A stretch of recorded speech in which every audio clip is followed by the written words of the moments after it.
very much for joining us. We are here to discuss some very important development because if you are forced, of course, if you are following our news broadcast, you would have been, of course, you'd have understand that there is already discussions that is taking place between the Movement of Democratic Forces of Casamance, that is Mfdc, and the ECOWAS, of course, officials and the Presidential Task Force who were tasked to investigate on the clash that took place between the ECOWAS forces and the MFDC forces in the Fonyi, and which resulted to so many issues. And then today, after many talks, they are set to release the 7 soldiers who were captured by the MFD rebels. So we are going to discuss on that because our team is on the ground where the negotiations are currently taking place, and we understand that the negotiations have started a few moments ago. So we'll discuss about that, how important it is to have these soldiers released, and what should be the way forward to avoid such things happening again. This is why we are here to discuss with that, and we will give you more updates as we get them from our team on the ground on this crucial moment of having the Senegalese Ecomig soldiers who were captured by the MFDC forces during their clash somewhere around Fonyi and the Senegalese border, the Gambia and Senegalese border, I should say. su ko defee mbokk yi ñu ngi leen di nuyu di leen dalal ci special edition bi li ko waral nag mooy li am solo mooy xam ngeen ne coow li bari na, wax ji bari na diggante Gambia, Casamance ak Sénégal, surtout mi nga xamante ne mooy bu soldaari Ecomig yu nekk fii ci réew mi mooy ECOWAS jàmmarloo woon wala jaxasoo woon ak MFDC ñu nekk Casamance ba am jafe-jafe yu ci am. Gannaaw loolu nag dañ ci jàppoon juróom-ñaari soldaar yi nga xamante ne ay soldaar sénégalais lañ, waaye ci Ecomig contingent wala ñu nekk fii ci réew mi ci lañ bokk.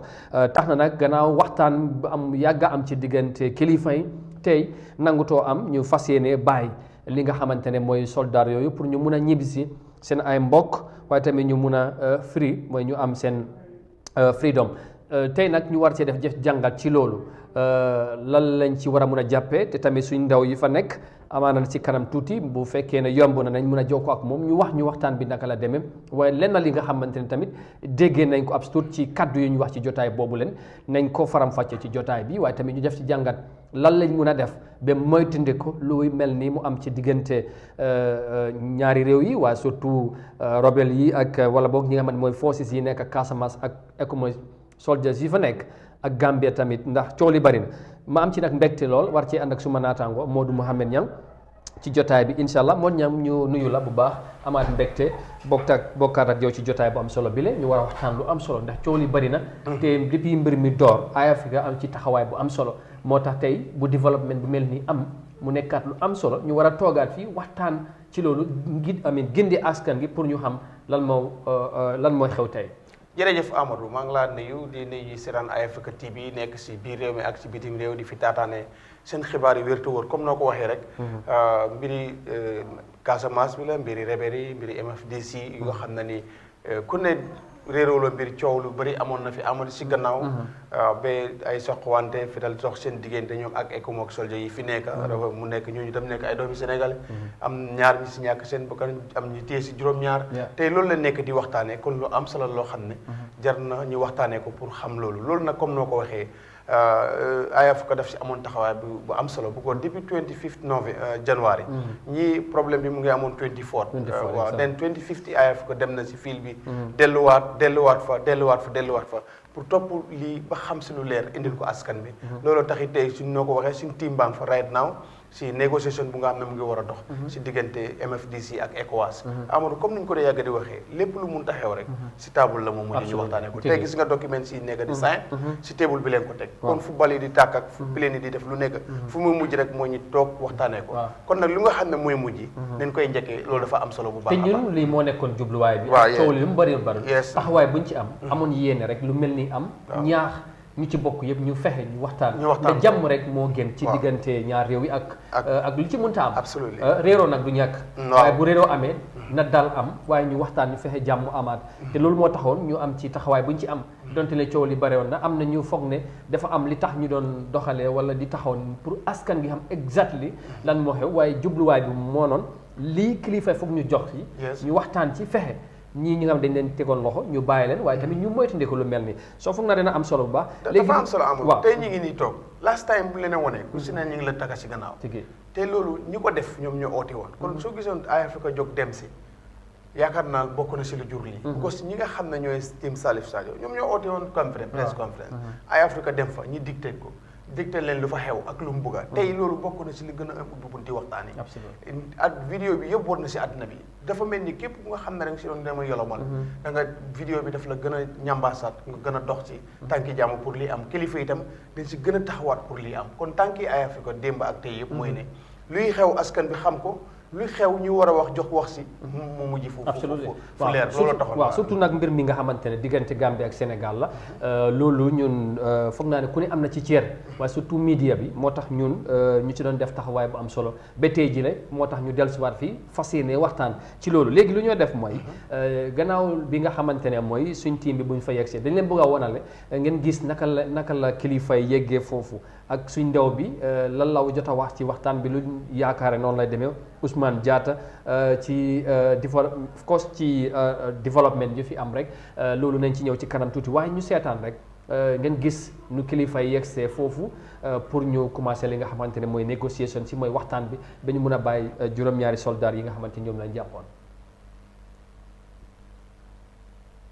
This is the latest talks between the MFDC group and the delegation which is sent to negotiate for the release of the 7 Ecomig soldiers who are held hostage by the MFDC forces. As you know, following the eruption of the clash between the MFDC forces and the Senegalese forces, a special presidential task force was set up by the presidency to look into the issue by investigating to know everything around it. But not only that, the task force has also been on the ground, making sure that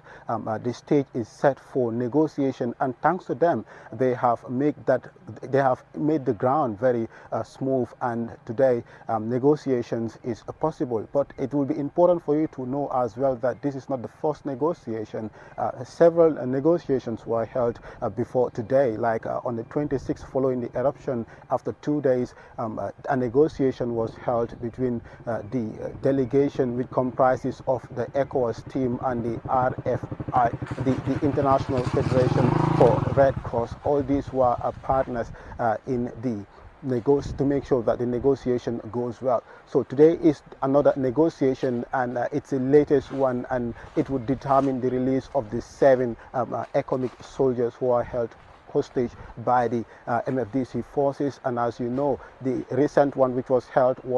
on the 6th of this month, and that was where they discussed about the modalities of how to release the 7 Ecomig soldiers. So as we speak, the leader of the MFDC force is yet to arrive, who is Salif Sadio, and anytime he is here, we would start the negotiations would start soon. All right, thank you very much, Ousmane Diatta, and this was some moments ago, and we can tell you that the negotiations have already started. I mean, few minutes after that, report, and yeah, and we understand that the negotiations have led to some positive developments, as we all expected. We will going to look at that in details because we are getting some update from our team, like I tell you, on the ground, Ousmane Diatta and the rest of the team that are there, who are doing a fantastic job to update the public on this very, very recent development on the situation of releasing the Senegalese soldiers who were captured by the MFDC forces. Monyang, buñ ñëwaatee gis nga gaay yi kilifa yi buñ yegsee ci li nga xamante ne mooy ci ndaje mi balaa Salif Sadio ak gaayam yi di yegsi, gis nga ñu fi jógee ECOWAS, Red Cross ak task force bi nga xamante ne nguur gi ñoo ko taxawal pour ñu taxaw si ba gis ne lii tey mun naa am ñoom ñu yegg si ñu dem ci li nga xamante ne mooy fii leen wax ñu foofu la ñu war a daje gis nga li ci biir àll bi la ñoom tamit dafa mel ni seen xel dal na te Ousmane dafa wax lu am solo négociation si tey mel nu teel a door dafa am li ko jiitu gannaaw jaxasoo bu mu amee pour gis ne tey lii mun naa am waaw ñaari jotaay jiiti na ko because time boobu amul comme ni ñu ko waxee dënn yi ñu ngi tànga jaaxle mu ngi am si Gambie si boppam bi ko foofu la ñu jógee dem biir Casamance Sénégal tam seen ay doom leen téye so loolu xatit du ko réglé ndànk-ndànk moo ko réglé ba ñi nga xam ne tam ñooy rebelle yi ñoom tam seen dënn ñi ngi feesoon waaye soo bàyyi xel ñaari dajee yu ñu am ak li nga xam ne mooy journaliste yi wàccee na seen tension bu nga xam ne ni si leen door nag di indi li nga xam ne ni condition yooyu leen bugga tegal li nga xam ne mooy ECOWAS ak li nga xam ne ñooy réewi Gambie pour ñu mun koo waxtaane xamoon ne rek mbir yi moom fokk lu ñoo waxtaane lay nekk waaye nag xam nga comme nguur moom mbiram daf ko dee lamb si suuf lay jaar ak yooyu noonu lu bëri duñ mun a génn si kaw wax ko waaye ki nga xam ne moom mun a génn dem ci wax muy media wàccee neen tension ki nga xam ne mooy Salif Sadio because wax na ay yoon lu mu bëgg a wax spécial bu mujj bu nga xam ne Eyeafrica TV demoon na visite ko foofu la gën a wax wane ne tam mun na koo jox waaye foog waxtaan te mun nañ jàpp ne sax loolu dafa yombal négociation parce que dafa am lim jàppoon te mu bëggoon koo wax Gambien si yëg ko ak kilifa Gambien si nguur gi tamit xam ko ci moom taxawaayam loolu tax bokk na si bu ko loolu moo war a taxal loolu bu ñu doon fekkoon ne tey yoon bi gars yi di jaar loolu mun na wax ne moo fara yoon bi ba loolu mu mun a am tey because wax na lu mu bëgg a wax kilifa ñaari kilifa réew yi déglu nañ ko ECOWAS déglu na ko dox si tànki jàmm ba tey ñu ngi fa ñoom délégation bu jógee Gambie ñoo fa njëkka ak ECOWAS di xaar kii Saliou mu agsi ñu daal di waxtaan ko dafa mel léegi formalité rek moo fa nekk waaye waxtaan bi already am na bu ko defee waaye loolu yëpp taskati xibaar yi ñoo ubbi bunta bi bu ko ñoom suñu toogoon si biir àll bi nguur yi toog fële di def si suuf loolu dara du doon sotti waaye Saliou dafa wax lu ko naxari si Ecomig wax tam lu ko naxari si Gambia te yooyu dafa bokk si négociation si waxoon naa la ko maa ne la right now dafa am atu gos dafa téye seebin am nañu si ñàkk seen bakkan ñaar seebin yooyu nag te moom gëj naa yëngatu ku ne xam na ne 5 years bu passé kenn déggul rebelle between Gambia and Sénégal loolu something like that wala Salif léegi nag foofu noonu ñoom tekkaaral guñ nekke woon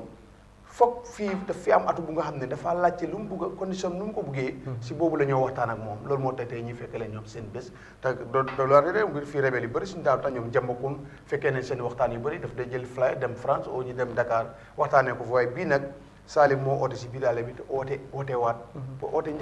njëkk yooyu tey moo jur bii te tey nit ñi am yaakaar ne incha allah juróom-ñaari doomi Sénégalais yi nekk soldier dina leen release tey waaw mu nekk lu nga xam ne media bi am na si taxawaay gis nga signature boobu ngeen di gis ne lii moo ubbi jotaay bi ci loolu ñoom ñi jàppoon ñoom tamit dañ sign stakeholders yi mooy ñu ngeen di gis noonu ñoom tamit bokkoon nañ ci ñu sign ci documents yi pour ñu bàyyi ñi nga xamante ni ñoom lañ jàppoon loolu bokk na ci li ubbi jotaay bi tey waaye tamit leneen li nga xamante ne jot naa feeñ ci waxtaan bi mooy MFDC dañ ne ñoom dañoo delloo lépp li nga xamante ne ñi jàppoon loolu lañ seen moomeel la lu mel ni comme mobile ak mooy waaw seen fetal yi seen everything li nga xamante ne waaw luñ jàppoon si ñoom nañ leen ko delloo tey te tamit li ci gën a am solo ñu ne ñoom ñu ngi bàyyi juróom-ñaari soldats yi on humanitarian grounds mooy diggante nit ki ak nit ki ñu def ko ci ndekk ak teraanga pour ñu bàyyi leen ci nuñ ko waxee MFDC ñu loolu wax nañ ko tey ci jotaay bi waaw xam nga Sadio soo bàyyee xel force bi mu génn wax ak soldats yi media bi mu ngi ko doon wax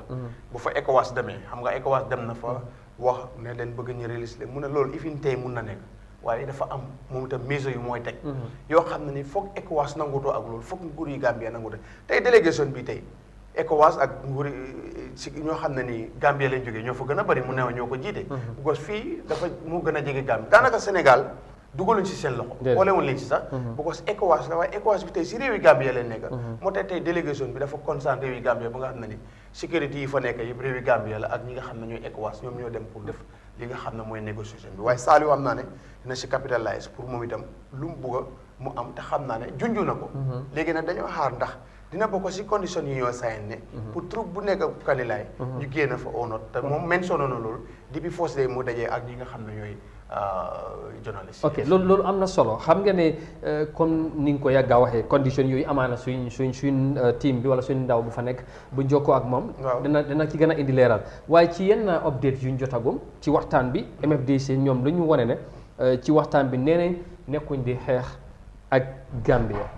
te ñu ngee woote nag Gambien si nañ ci génnee seen loxo. absolument waaw loolu nañ ci génn parce que nekkuñ di xeex ak Gambia loolu bokk na ci kaddu yi nga xamante ne dañ ko dëgëralaat tey dañ ko bamtuwaat tey ci ni ma ko mën a waxee ndax xam nga ne Salif Sadio waxoon na ko ci ñaari yoon yu mu génn te tamit nee na bu amaatee amaana mbir mi dina gën a métti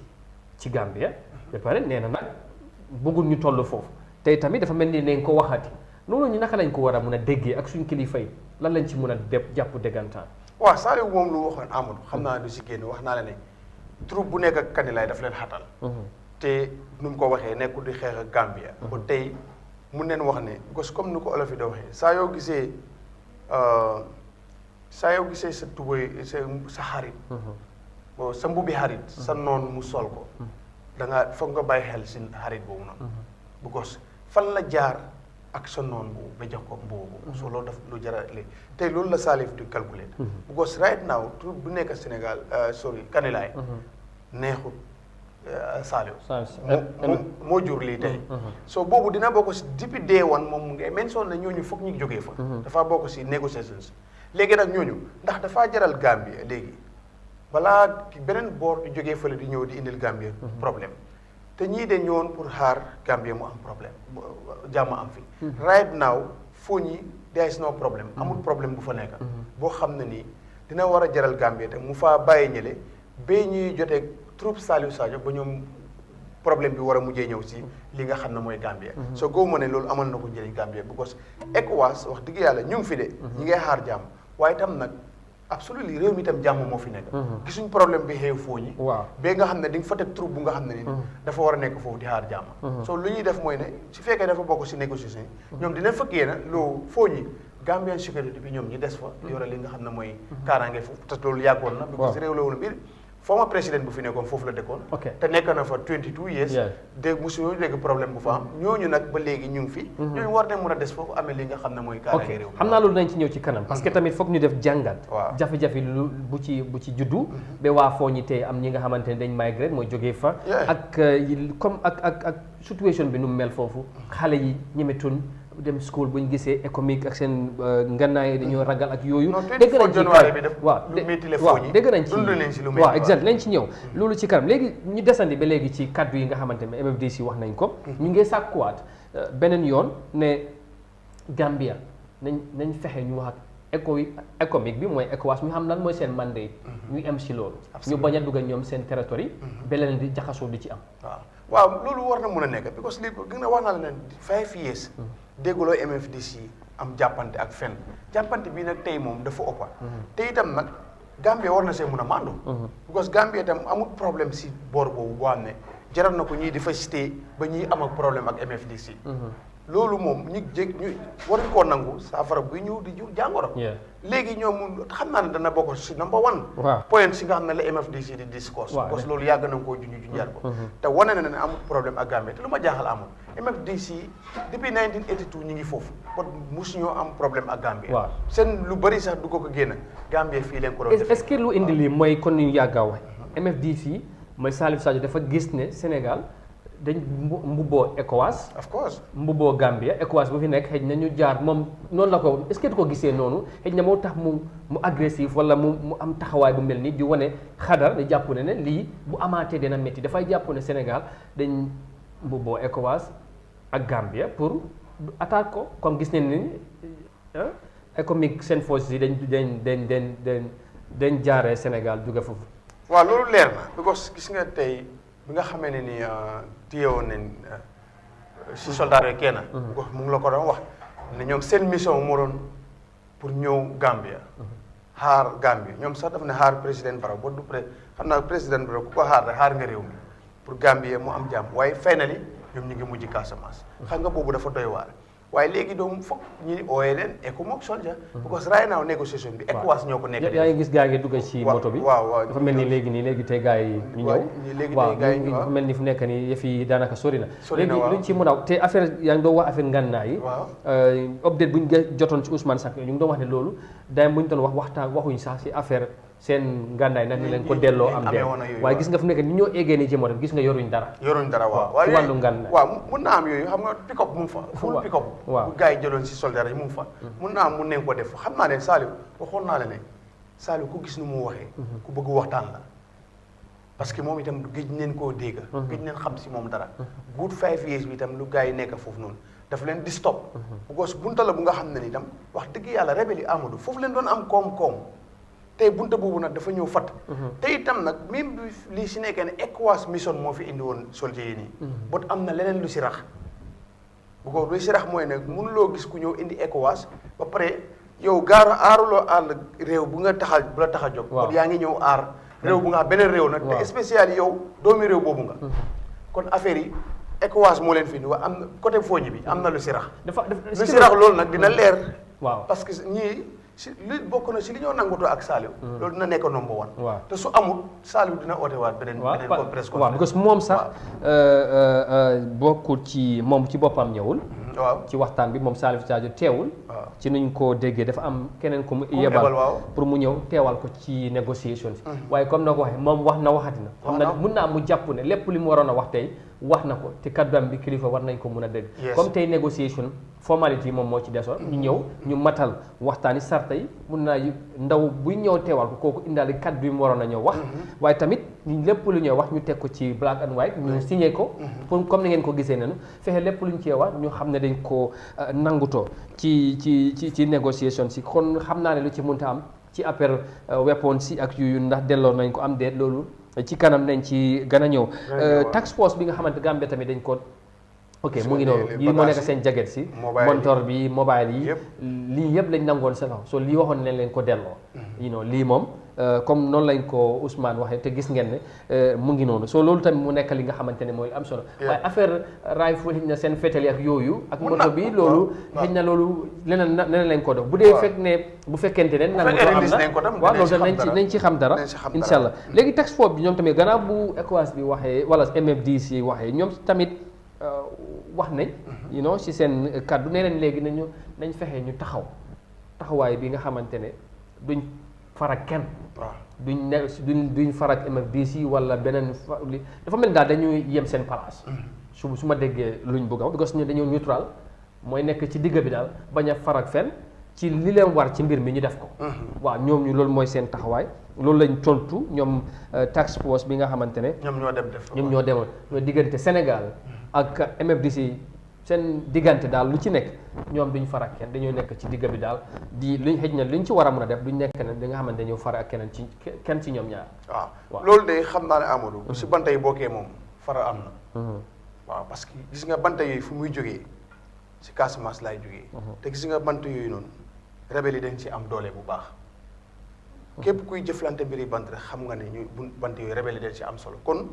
si fekkee ne ñoom mbiri kaaraange moo leen indi si réew mi war a ñoo jotee ak banta dara banta moom bokkul si wax naa leen ne am na leneen lu si gars yi laxas moo indi problème bi tey te xam nga Saliou sax weddi na affaire yi trop bu ñu réité woon nag nangam waaw loolu weddi na ko waaye loolu sax xel mun na ko nangu because pick-up yooyu mënuñoo réité wante trop si fu du tali den 5 minutes a jotu ko loolu mënul nekk waaye li si nekk rek mooy ne rek am na lu si liy ñuul si soow mi loolu mooy indi problème bi loolu nag Saliou si négociation foog mu wax ne loolu mu génne na fa te xam naa ne task force bi ñoom tam dinañ d'accord loolu waaye daal Gambia moo warta nangu troupe bi stay Kanilaay mu jural ko mu am problème ak MFDC loolu war a ko woo parce que am na ay doomi am na ay sécurité nañ jël wala ñi mix leen Gambien ak Sénégalais nekk fa ñi mix leen ñu taxawee lan seen mission nekk fa ne ñu xaar boode bi xaar Gambia so loolu daal su fekkee ne moo am dina nekk lu nga xam ne ni xel mën na ko nangu. waaw am na solo ñu fàttali rek ni ñuy seetaan yéen a ngi ànd ak Eyeafrica TV ñu ngi leen di indil updates mooy waxtaan bi nga xamante ne xam naa ñu bari ñu ngi koy bàyyi xel jamono ji ci ni ñu ko waxee woon tey lañu war a bàyyi ñi nga xamante ne mooy soldat yu ñu jàppoon rebelle yi nekk Casamance teewoon soldat juróom-ñaari Sénégal yi nga xamante ne ci Ecomig contingent bi fii ci Gambia lañ bokk xam ngeen ne on the 24 January ci weer buñ génn dañ jaxasoo woon am ay sokki amoon diggante ñaari forces yi ba tey ñaari ñàkk seen bakkan ñu jàppoon si juróom-ñaari soldat su ko defee loolu lañu nekk di waxtaan pour xam ndax bàyyi nañ finally ndax bàyyi nañ léegi dañoo jokkoo ak suñ reporter bi Ousmane bi nga xamante ne mu ngi foofu ci ground bi ci waxtaan bi fu mu doon amee. Well, thank you Ousmane. Good afternoon and thank you so very much for joining us. Now, bring us up to speed. What is the latest development on the release of the Senegalese soldiers who were captured by the MFDC forces? Are they been finally released? Thank you very much, Amadou. Indeed, I would confirm that they have released all the 7 soldiers who were captured last month on January 24th. And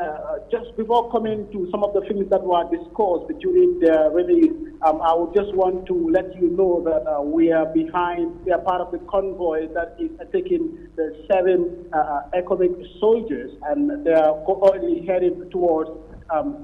Banjul, and they are from Foni, within the border belt, where between the delegation that was in there to make sure that the 7 soldiers were negotiated and they were released finally. So coming to the issue of their release, it was a historic moment today for the fact that all the 7 soldiers were released, and there were no signs of torture on the soldiers, and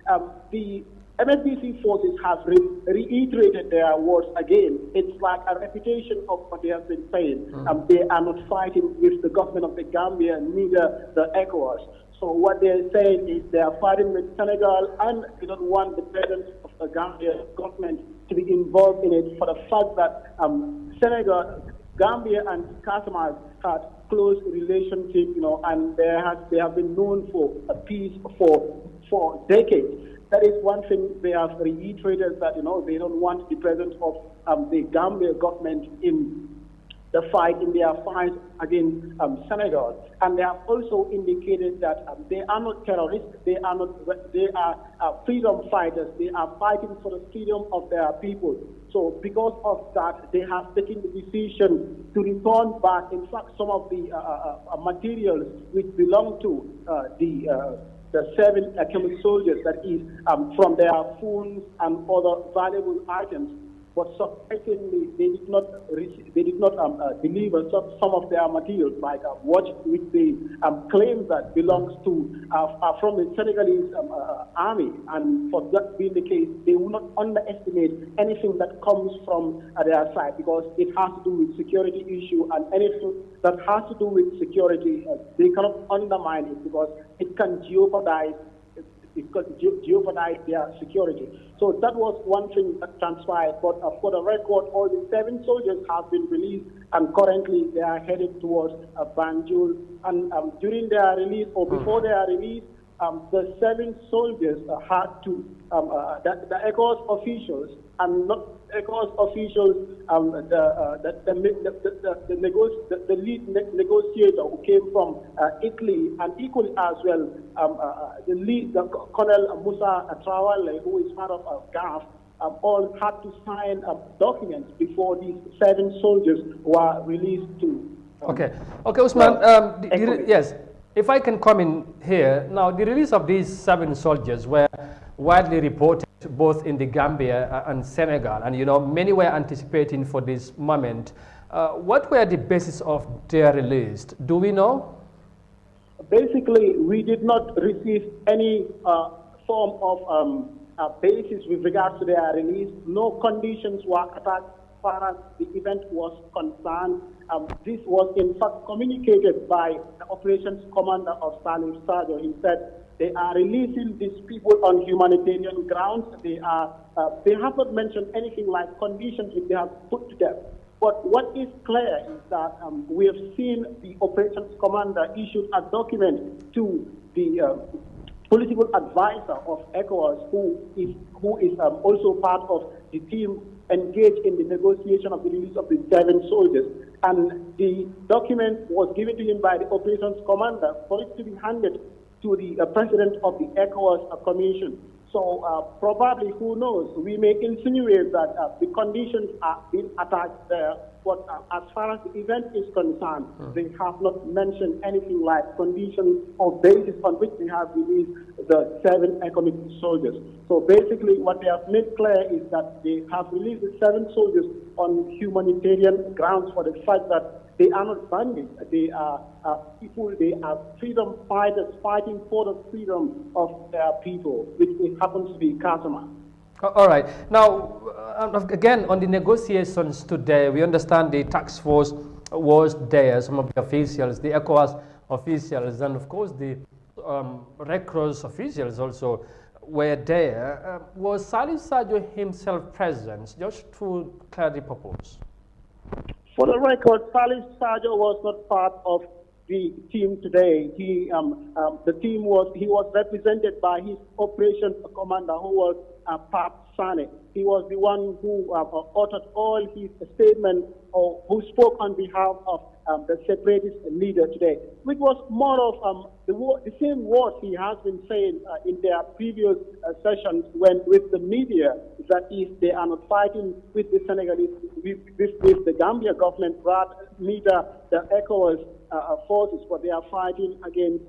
Senegal, and the government of the Gambia should move away from it. And in fact, they have also warned that any reputation of last month's event could turn out to be a different narrative, and this is something they are very serious about. And they have also indicated that they have not been fighting since 2012, because that was when the separatist leader issued a unilateral ceasefire. Because you have to understand that the Mfdc forces, rather the separatist forces, are currently going to peace talks in Italy between them and the Senegalese government. So following from 2012, they have issued a unilateral ceasefire, and from there they have not embarked on any mission or any attacks, fights with the Senegalese government. And this is one thing they have made clear, that they have during this time they have seized a lot of gadgets from the Senegalese soldiers, for the fact that most of, when they come to their ground, they come with very sophisticated weapons. And Amadou, I think it would be important to mention this point as well. Colonel Kurubali, who was part of the Ecomig mission,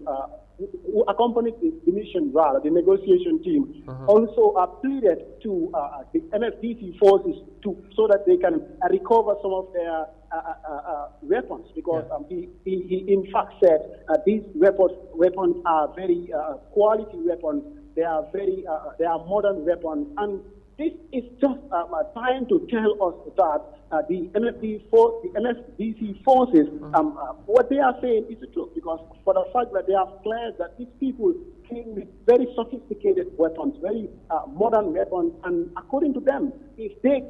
were there for peace, they will not come with such sophisticated weapons, which weapons of destruction they would call them. So this is one thing the Ecomig colonel has pleaded for them to return their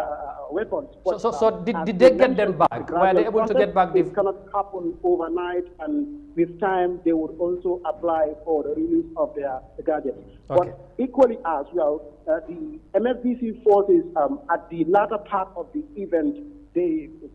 took all the helmets and the bulletproofs of the 7 soldiers, because like what I just said earlier, they have indicated that if these people were, if the Ecomig forces were here for peace at some point, they would not come with such sophisticated weapons. And equally as well, it is important for you to understand that they want to use these gadgets as evidence, because they have mentioned that they have seized several gadgets from Senegalese soldiers from their previous clashes. So this is something that they are not in fact using, because they have said that, and that was something that I could notice, that because I've not seen any of their men putting on a helmet. So despite the fact that they have seized them, one could say they will be using them, but we have not seen, from our observation, we have not seen anything like them helmets or holding sophisticated weapons of the ones that were seized from the Ecomig forces actually. All right. I know, just lastly, before we get a quick update on the local language as well. Now, of course, it looks like the Salif Sadio representative re-echoed the same position that Salif mentioned, earlier on, that warning Gambian and the Gambian authorities to be careful, and of course, not to, to avoid, I should say, the same thing happening again. Now, what kind of reactions did we get from the Gambian all the ECOWAS officials, if any one of them said anything after, you know, the same message was sent again to the Gambia? The Gambian authorities, that is the special, the presidential task force present on the ground, which comprises of various security heads in the Gambia, from the Gambia Armed Forces to the police and PIU officers going on. They have all had what the operations commander of the Mfdc leader has said today, that they are not fighting with the Gambia, they are not fighting with ECOWAS. Their main concern is Senegal, who have been provoking clashes between them over the years. So in reaction to the statement from the operations commander of the MFDC movement, Colonel Mustafa of the Gambia Armed Forces, who a key, an important person in all, you know,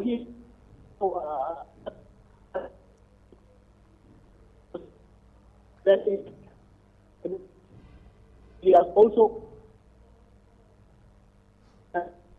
Yeah, we're having some issues there with the line, and I know Usman is on the vehicle, of course, heading back with the soldiers. There's a very positive news there. The 7 soldiers are finally been released, and I think that is a very, very good news, and we will hopefully get Usman on the line just to also update our viewers in the local language as well. But great news there. Mon Yang kon niñ ko doon waxee finally comme gis nañ gaa ak doon egg ci moto bi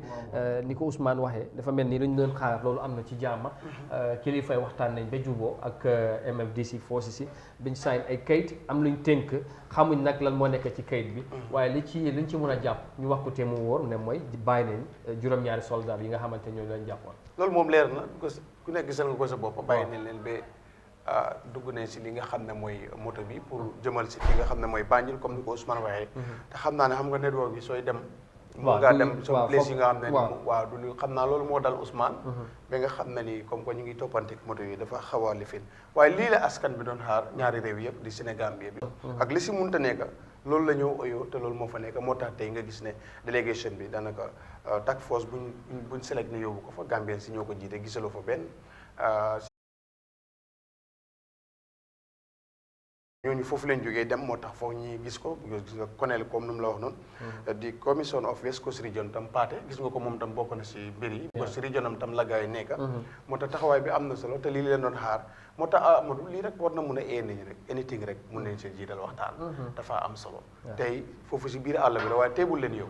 seq waxtaan ba pare sign mu lifin li si des nag mooy liñ sign loolu moom tam war naa leer si yan condition leen nangu toog Sadio ba Sadio bàyyi ñii ñi sign ko lan la condition yooyu ndax nekk na lu nga xam ne ni Gambia daf see gis boppam wala déet waaye est-ce que tamit duñ ko téye because of wàllum sécurité la te ñu xam ne ni sécurité dafa sensitive waaw loolu tam du délicate parce que léegi tamit lu ci dee laxasu yow mu nekk ci biti doo ko xam of course te ñoom xam nañ ñu bari liñ ci war a sóor pour fexe nit ñi because lu àgg ci penc bi moom nit ñi dañ koy waxtaanee. waaw te réaction yi bu boobaa dañoo wuute gis-gis yi wuute bu boobaa loolu mun naa jur leneen li nga xamante ne ñoom bëgguñ ko ci mbir mi. waaw loolu lu am solo la boo xam nga amul góor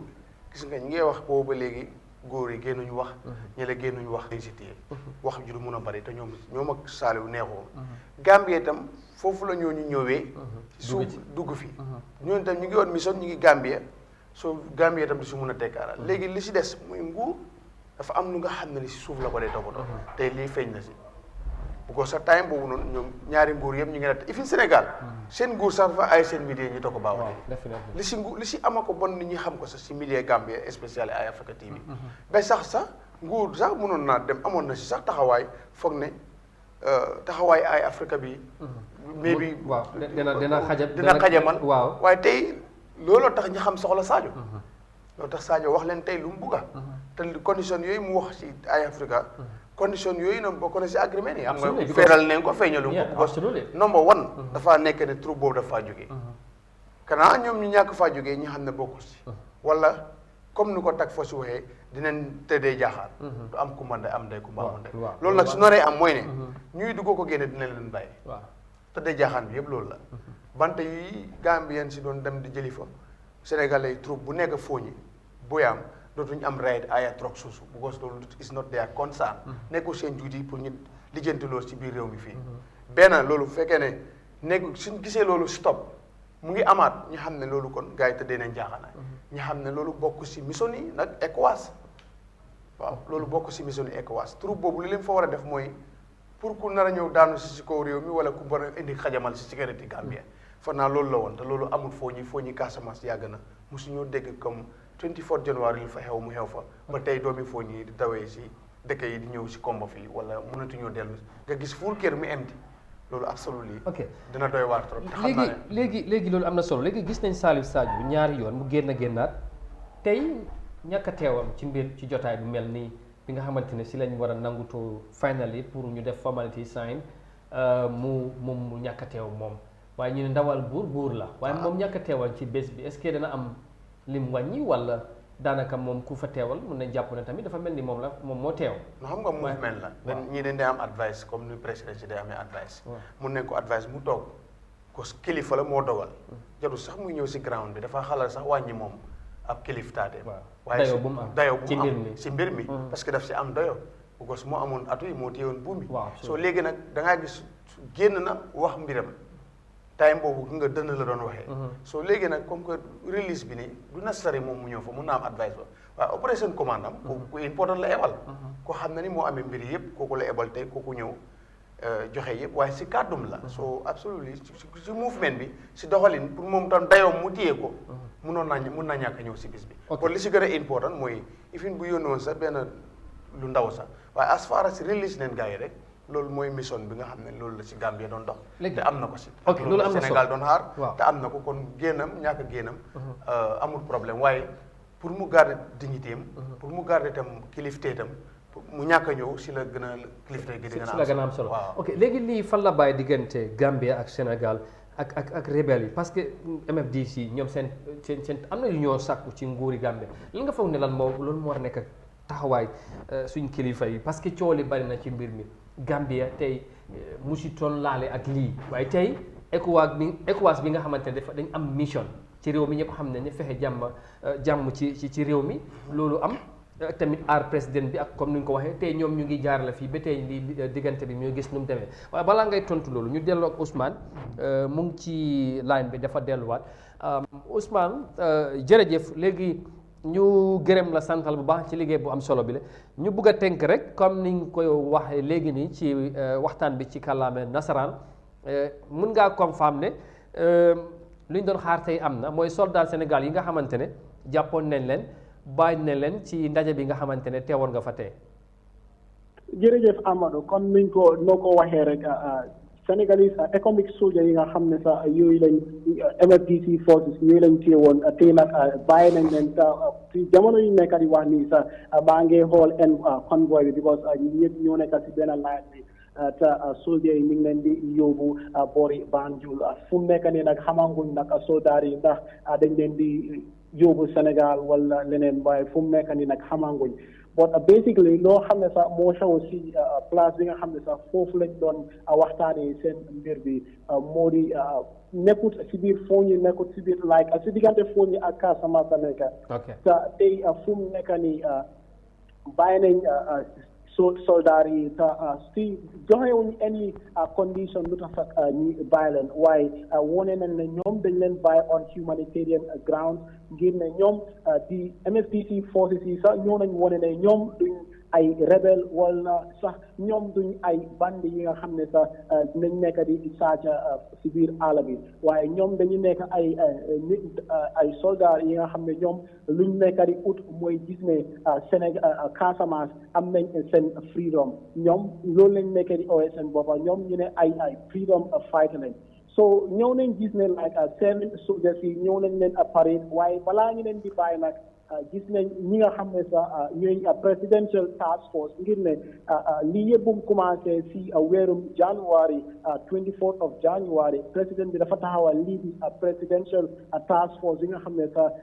ay security head yi nga xam ne mu nekk si biir réew mi ji bàyyi ko GAF Gambia Police Force ak SIS ñoom ñëpp bokkoon nañ si special task force bi te ñoom luñ woon seen liggéey rek mooy gis ne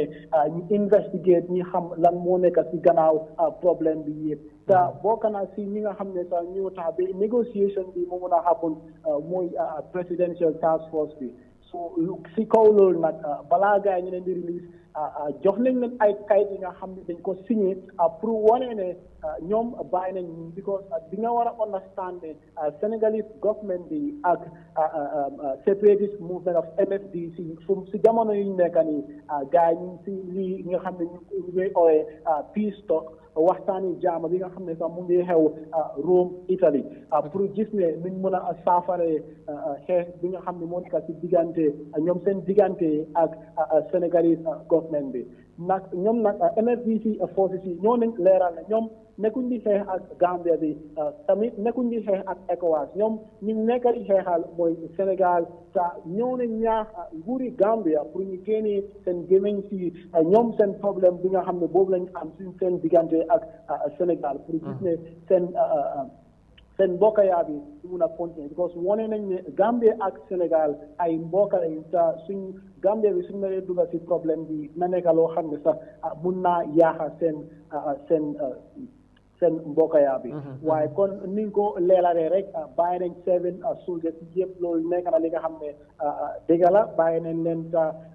lu nga xam ne sax seen mobile yëpp jox nañ leen ko ñoom because MFDC force bi dañu wane ne ñoom duñ ay sàccakat ñoom ay freedom fighter lañ so loolu mooy seen liggéey.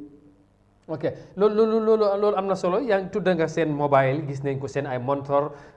ak tamit ñoom waxtaan bi fan la dooree ba tey ñu gis ne bàyyi nañ leen loolu mu nekk la am solo waaye lan moo ndax lu mel ni comme seen ay jumtukaay yu mel ni comme ay fetel ak yu mel ndax loolu tamit bàyyi nañ ko ak seen moto buñ jàppoon ndax loolu delloo na leen ko ak tamit ci lan lañ sign ci kayit bi ndax xam nañ exactly lan lañ binda nangatoo bi naka la demee donte ne wax nga ne sax putuñ ay condition wala teguñ ay condition ci kayit waaye ndax xam nañ lan lañ sign exactly. waaw Amadou jërëjëf si laajte bu am solo boobu noonu su ñëwee si wàllum seen yeneen bagage yi yu mel ni kon ay montar ay bulletproof ak helmet yi yooyu nag nekkoon na li nga xam ne sax yooyu ñëw nañ ko nanguwaat seen loxo gis na ñoom ñi ngay wone ne sax ñoom seen xeex bu nekk di am si ñoom xeex bi nga xam ne moo nekk seen diggante ak Sénégal si at yu passé nii jot nañ gis lu bëri si ñëwee si wàllum helmet ak lii di ay bulletproof waaye tamit ñoom lu leen gën a jaaxal mooy ne ñu wàcc yi nga xam ne sax soldats yi ñu ngi ko sol ñu ngi wone ne like armée Sénégal soldiers of Sénégal so loolu moo leen gën a jaaxal because ñoom dañuy come to the conclusion ne ECOWAS forces ñoo leen nekk di ñoo leen ñëw xeexal waaye buñ xoolee seen montar yi ñu ngi fa gis armée Sénégal te lu mooy firndeel rek mooy soldats yi Sénégal so loolu moo tax gars yi ñu jël seen wocc yi ñu ne dañuy jël ay jumtuwaay pour seet ndax wocc yooyu noonu dara nekkul seen gannaaw because da nga war a understand ci 21st century bi lañ nekk te mun nañ am ay traaka ci seen biir montar yi te loolu nekk na li nga xam ne ñoom ñu ne seen security diñ ko caaxaane because loolu mun naa nekk li nga xam ne dina threaten seen security te loolu dina leen sonal trop moo tax ñu jël seen helmet si seen bulletproof si ak montar yi nga xam ne yooyu lañ takkoon ci seen loxo yi waaye su ñëwee si wàllum seen release bi ñu leen bàyyee ci luñ benn condition lu tax gars yi bàyyi leen waaye luñ wonee mooy ne ñoom dañuy bàyyi soldats yi on humanitarian ground pour gis ne bàyyi nañ leen te loolu lu may wone si ñoom seen boor mooy ne ñoom duñ ay bandi ñoom duñ ay sàccakat ñoom ay freedom fighter yi nga xam ne dañ nekk di xeex si pour independence yi Casamance ak yeneen si seen nit yi so basically loolu moo xewoon tey si ndaje bi. all right am na solo yéen a ngi ci yoon bi di ñib si ndax dugg si ngeen Gambie nga biir Gambie fu mu nekk nii. day commencé waaw dama doon wax ne yéen a ngi ñib si ci kombo fii ndax dugg si ngeen ci biir Gambie léegi. waaw nekk ni ñu ngi ba léegi ñu ngi fooñi waaye léegi de rek xam naa fii balaa ak 30 minutes mun nañ génn foofu noonu ñu ngi head towards Banjul convoy baa ngi ñëw bi nga xam ne moo yore 7 economic soldiers yi ñoom ñëpp ñu ngi fa waaye fu mu nekk nii si jamono ñi xamuñ nag fan lañ leen di yóbbu ak fuñ leen yóbbee tamit ndax dañ leen di delloo Sénégal wala leneen loolu nag jotaguñ benn xibaar si loolu waaye luñ xam fu mu nekk nii gars yi ñu ngi ànd ak Red Cross Society bi pour gis ne ñi yóbbu leen fi leen di yóbbul waaw. all right am na solo Ousmane jërëjëf xam naa ne loolu leer na xanaa su fekkee dañ laa bàyyi ci nu mu gën a gaawee rek nga tënk rek ci kàllaama mandinka rek nga wax ne ñuy déglu ak ñuy seetaan ne finally rek bàyyi nañ li nga xamante ne mooy Sénégalais Ecomig soldier yi nga xamante ne dañ leen jàppoon foofu ci Casamance finally waxtaan am na te bàyyi nañ leen loolu foog naa ñu bari ñu ngi ko doon xaar pour dégg ko tey. baraka bake Amadou kon mbasukan non ñamen surwa kawoto ani angale kawoto wolen ko 7 Senegalese economic soldiers ni yalon ko fan MFDC forces ye wolle mutanu January karola ye bulale bi ye several bulale ando tendento kon betiamu kan ñamen tay be enveyo ko wale ando wo ennoyo wole 7 economic soldiers be wole kono bari malon fon be sambakan talen fo be sambalan Senegal le fo be sambalan dado to moy ma wolong bari ngamil lang wole ko bi ni 7 soldiers ye bulale ando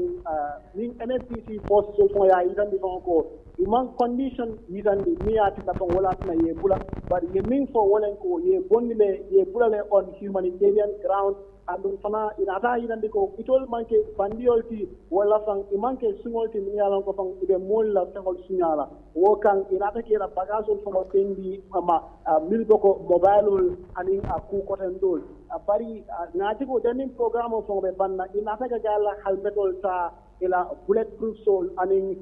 watchol million ko fan wole be montarol million ko fan wolle be num bulol to because ye ayitanni fa ko itol ijahal da baake momin na fango ko itol ECOWAS wolle attack bari bri tati la kambodo ya jeko ñu montarol million ko fan ni 7 soldiers e wolle dum ya safeje armée Sénégal ñu ko min ba yitanni fa ko ñu soldiers imi Senegalese soldiers di andon bring wo ke ta yela montarol muta yeta amin ila helmetol anila bulletproof wol ya itami fon ko mo mi yalon ko fon wol yanta solderol mi yalon ko wol nata kayro le kan wolling nin jorangol tinala wollen helmetol ti anin bulletproof wol pour ga deko ibe kayro tamandila nyame so wala tin na fon ngela bagasol muta iko ibe mutala le wo ite wol sendilema so ya kuma kilomali be wolle faka nung rek kon yemin fonung poloto ya itanni ko itolni Gambia man takunda man taraka kele itolni ECOWAS man taraka kele bari ini min be kele kan wonnen Senegal soldiers di andum fana ya itanni ya fo delegation o ko pour itenyu fo parola man takunda ya itandala ko ya itandala ko avec kumala bake pour ya fo economic soldier le pour yela mandate long ni wo manke ni bena kala puti mi yalan ko fongo ase la problème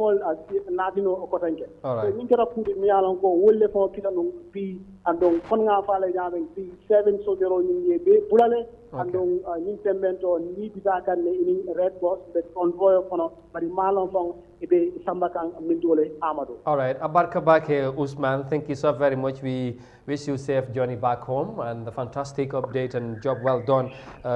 You and the entire team down there. Su ko defee ñu gërëm ko ba sant ko Ousmane Diatta ci leeral yu mu indi ci mbir mi nu mu demee moon ñang dégg nga ko soo léegi ma bëgg ñu taxaw rek comme xam naa ne lu ñu dese daanaka bareetut comme léegi lu ñu doon xaar loolu am na sant yàlla xam naa jàngat bi dana gën a mën a yaatu ci yeneen jotaay yooyu ñëw waaye lii léegi fooñ ndax nguur gi war nañoo seet taxawaay bi ECOWAS seen nekkin ci fooñ yi su bu fekkee ne sax dañ jëlee li MFDC wax ñu tegee ko side waaye comme am na ñi nga xamante seen xel dalul te ñu ngi sàkku daanaka ay at léegi ñu jëlee foofu ñooñu parce que seen nekkin dafa dalul seen xel loolu lan lañ ci war a mën a xaar ci ay réaction ci nguur gi. waaw bu du sax recommandation yi MFDC. waaye foo ñi askan bi si boppam. comme foo ñu communauté bi. waaw ñoom si boppam sax. ñoom ñoo fa laygut ñooñu loolu. ñoom seen boppa loolu bokk na si li nga xam ne neexalu seen dëkkaay neexawu seen toogaay spécial time yi nga xam ne dëkk yu nekk si boor boobu rek after campagne dugg si biir boor bi dëkk yooyu yëpp nga xam ne ñu si bëri seen communauté daw neen ñëw fii nga xam ne mooy Kombo. so kon si nekkee ne ñooñu foog ñu seetam lu nga xam ne moo féeboo foo ñu communauté bi su fekkee ne waruñoo gis li la xam ne daf leen a yokk coono. ñu teg leen fa dama ne nekk fa Ecomig su nekkee ne saafara buy jur jàngoro la neen ko tuur. te absolument wane na ko. loolu waruñ koo nangu xam naa nguur gi dina si def jàngat bu am solo donte le sax release nañ ni without no condition. wante su nekkee ne saafara buy jur jàngoro neen ko tuur. te loolu xam naa ne waa foo ñuy ñoo ko njëkk a complain balaa Sadio yi di ko complain balaa Mfdc di ko complain because foo ñuy loolu yàgg na si ñoom ñoo daf leen jaaxal ñaata koono moo fi am si Gambia bi ñaata région waaye foofu rek lañ ko gis te loolu nag si la xel yi rek gis ne rek intérêt si Sénégal bokk na si bu baax pour gars yi nekk foofu bu ko buntale bu nga xam ne ni seen banta yi foofu laay ñëwee soo gis nga gën fa nekk jotaay soldats yooyu noonu soo ko cagoon tey 85% bi loolu bokk na si dafa mel ni dañ si play wala game si ECOWAS def capitalize si play wala si game pour ñooñu toog fa tabunte yi because absolument ñu ngi laa wax ne rek ñoom sax ci seen media wane nañ ne rek lu mu ëpp 70 trop téye nañ ko fa si liñ fa nekk boo ko da yuñ taal boo ko da yu yaaxu soo kon dafa mel ni ñoom est-ce que dañ fi ñëwoon as ECOWAS waaye absolument am na leneen lu ci rax lu ci rax léegi lu rax loolu est-ce que jotul pour mu gën a leer ci boppi nit ñi parce que am na ñi nga xam dañ jàpp ne nangutu am na diggante président Macky Sall ak président Adama Barrow xëj na ñoom ñaar ñoo ko xam naka la demee ci wàllum sécurité pour ñaari réew yi liggéeyandoor ci loolu ba tax na am na soldat Sénégal yu fi nekk ñi nga xamante ne bokkuñu ak ECOWAS bu ñu doon ñëw waaye bu ñu ñëwee dañ leen intégré mooy dañ leen boole pour ñu danaka mel ni benn liggéey bi moom la ñoo def waaye bu ñu gisee ñoom ñu cee boole ay jàpp troc banta bi est-ce que loolu war a mu nekk seen taxawaay bu fekkee ne comme ñun am nañu ay soldats am ay police ñooñu am ay forêt mooy forest officiel yi nga xamante ne ñooñu forestry war nañoo mën a taxaw ba gis ne loolu comme nañ ko dàkkal ne bu mu dugg ci réew mi loolu mu taxaw mais loolu amul waaye est-ce que dina xel mun naa nangu ECOWAS war a def liggéey bu mel noonu te ñu xam ne am na beneen mission bu tax ñu ñëw ci Gambia. non mission boobu moo leen fi indi loolu leen bubboo ba troupe bu nekk foofu noonu du mission ni ECOWAS bu waaye loolu leen bubboo tey mbubu moom moo tax tey ECOWAS dem jël négociation kon dafa mel ni am na lu leerul am na lu si leerul loolu nag nguur gi moo ko war a leeral right now te lu si leerul nag xel nangu na ko te li sax National Assembly tam am nañ si responsabilité am na comité bu nga xam ne ñoo responsable mbiri sécurité ak yooyu noonu am nañ si responsabilité o nguur gi laaj ko si yan am nañ la fi ñuy toogee o ministre bi intérieur bi o défense laaj ko si ban yan anam la ñuy toogee fii su nekkee ne agreement la between the two countries ñi lijjanti ko seet li si gën ñi def ko su fekkee agreement la between the two presidents loolu dafaa nekk lu nga xam ne ni du lu jaadu parce que ñoom moom ñu réew yi dañ nekk ci bopp rek waaye mu suñu agréé loo xam ne ni am na askan benn xaaj askan bu mu feebuwul war na mun a génn si waxtaan boobu indi luy li nga xam ne ni moo gën si réew mi National Assembly bi Security Committee am nañ si responsabilité bu baax pour samoon government ñu ñëw leeral li ñu fa nekk dañ fa nekk ndax ECOWAS wala dañ fa nekk pour xaar tam li nga xam ne mooy bant ak yooyu noonu te loolu du mission ni ECOWAS den war nañ ko mën a leeral parce que moo tax MFDC di sàkku ne pour Gambia ñu advice Ecomig force yi fi nekk nañ yem si seen mandate seen mission seen liggéey ci Gambia te ñu bañ a dem ba si ñoom seen territoire mooy fu ñu nekk waaw loolu nag parce que nag waaye bu fekkee ne xëy na ñoom ñu fi nekk ndaw ECOWAS yi xëy na dafa am leneen li nga xamante ne loolu lañ sant pour ñu def ko bokk na mooy téye bante yi ñu bañ a dugg ci réew mi loolu tamit ñoom foog ñu doxal ko non bokk na si seen mandat si dafa bokk si loolu moo tax ñaata troc leen téye kenn du wax kenn du ko lijjanti kon bokk na si léegi nag lii problème bi mooy foog government génn leeral loolu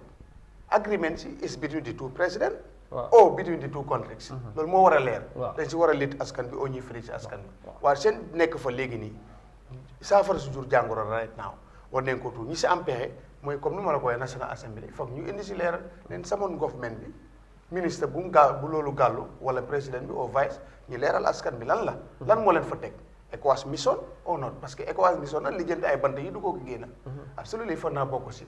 dégg nga sax kenn ku jàppoon nañ li leen fi indiwoon bu ñu faa jógee mooy garde dem sécurité Gambie président bi ak kaaraangeem dañ absolument yi mujj Casamance loolu Amadou leneen la waaw moom soldat si boppam moom moo ko wax moom moo wax ne mission bi tax ñu ñëw fi mooy aar président bi tamit fexe jàmm bi nga xamante Gambie ci loolu lañ nekkoon loolu ñu fexe loolu mu sax te foog naa loolu leer na waaye buñ gisee ne moom jékki-jékki ñu gis seen bopp tey ba jaxasoo am diggante ñoom ak rebelle yi ba ñoom ñu fi gis leen seen bopp ci àll bi loolu leneen la léegi pour final rek pour ñu jeexal mooy ci wàllu mbante coow la bari na ci rek comme est-ce que régler situation bi léegi waruñ koo seetaan loolu tamit comme ni ñu tegee mbir mi ci table bi ba ñu waxtaan bi saafara génn ci am ci waruñ koo tegee noonu ñu waxtaan déggantaan ñu xam mbir mi nañ ko saafaraay ñu bañ a use police bi militaire bi ak gars yi xëy na forcé boo koo dakkal parce que gis nañ fi loolu ay at waaye dafa mel ni doxul ba leneen nar na cee nekk leneen nar na cee juddu ba Gambie war ci am jafe-jafe. xam nga réew mu nekk am nga sa soldat am sa police waaye forest civil leen ko dénk. waaw so lu tax loolu mënu faa am Gambie am na forest den forest bi civil yi leen ko dénk. léegi pour ñi génnee si li nga xam ne ñooy ECOWAS ñi génnee leen si loolu war na mën a nekk dañ ñu dénk ko forest bi mu tey si tali bi la ñoo jaar dem jëli bant te Gambie sa une fois léegi loolu dañ ko fi baan timba diil dañ ko fi baan kon loolu police bi war na ko mën a jël responsabilité boobu forest ànd si ak forest waaye Gambie si parce que nag mbir mi tamit moo ne neexu ba neexut waaye Sénégal loolu mooy seen yitte loolu moo leen gën a loolu mooy problème bi bante yu ñoo dagg di ko dugal ci réew mi loolu seen problème la loolu lañ bëgg a mu dàq bëggoon nañ koo liggéey léegi nag depuis time Jammeh waaw kon xam nga ne Jammeh moom lii du si maye inches waaw depuis time Jammeh waaw bu ñëwee nag time Adama Barrow nangutoo am na ba ñu wone ne nguur gi fu mu nekk nii daxal na xam nga time Adama Barrow tam timba invitation waaye mu ngi am bal time Adama Barrow lu tax loolu am si gars yi dañ si capitalize because ECOWAS dafa ñëw te pour nga yóbbu troupe ECOWAS si jamono bu ECOWAS doon ñëw fii xel daf ko mën a nangu because dama ko fi dee wax time boobu former président foofu la dëkka foog nga seal dat bunt waaye nag dafa nit ñi den dem ba xam ne léegi li dootul rek pour teg sécurité foofu ne former président bi fii la dëkkoon ñooñu den loyal si président bi dañ am doole time boo xel nangu na ko noo bari toko baaw da ñun ñu nangoon leen pour am ñu fa nekk waaye nag bi ñu demee ba mu yàgg ay xat mu dox te gis ne gars yi fu ñi amul benn yëngatu bu ñu def against loolu ñi gis na tam ECOWAS troupe bu fa nekk am na si mission bu ñu nekk te ñoom Sénégal si boppam ñoom oyewu ñooñu ECOWAS. ok jërëjëf ñu gërëm la sant la ci jàngat bu am solo bi su ko defee fii la ñu amati ak yéen ngeen jàpp rek ne ni ñu doon xaar tey ci xibaar bu am solo bi mu nekkoon ñu bëri ñu nga xamante ñu ngi ko doon séntu tey pour ñu bàyyi juróom-ñaari Sénégal Ecomig soldats yi nga xamante ne Mfdc forces yi nga xamante ne ñu ngi ci Casamance dañ leen jàppoon baañ nañ leen xam naa ne waxtaan bi incha allah nañ ko continuer ci yeneen jotaay waaye fii la ñoo yemante ak yéen ñu gërëm leen sant leen ci ni ngeen di ànd ak Africa toujours suñu ay programme waaye surtout nag tey édition bu mel nii jox leen dig daje beneen yoon lay doon incha allah jërë ngeen jëfati